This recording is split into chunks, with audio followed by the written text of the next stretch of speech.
So then let's consider first of all, what is a mind in the grip of vicious circles? Well, one of the most obvious instances that we all know is the phenomenon of worry. The doctor tells you that you have to have an operation.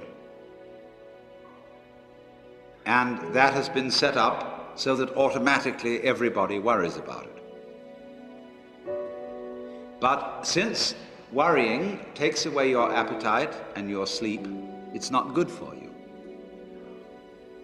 But you can't stop worrying, and therefore you get additionally worried that you are worrying.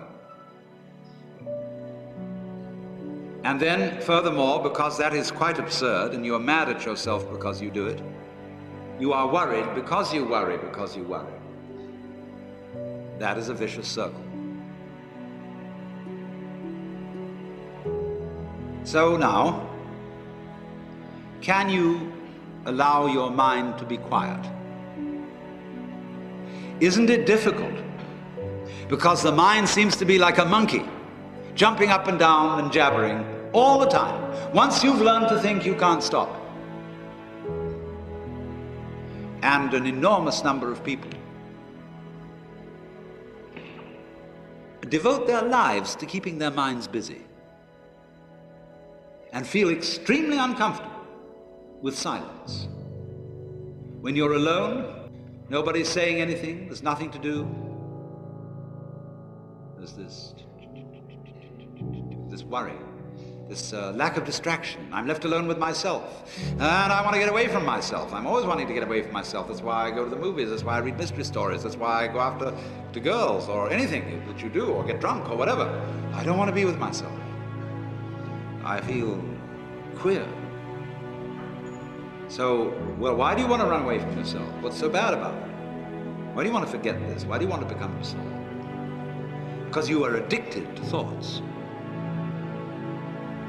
This is a drug, a real dangerous one. Compulsive thinking, going on and on and on and on and on all the time.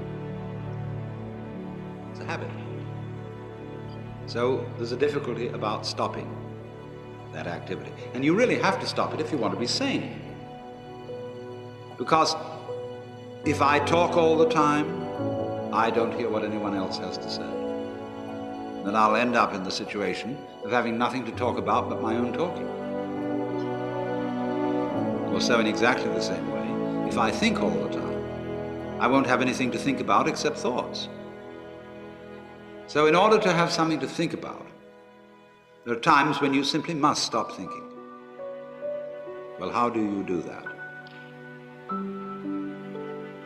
The first rule is don't try to.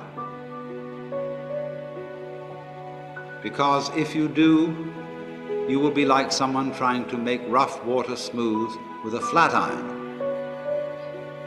And all that will do will stir it up. So in the same way as a muddy, turbulent pool quiets itself when left alone, you have to know how to leave your mind alone. It will quiet itself.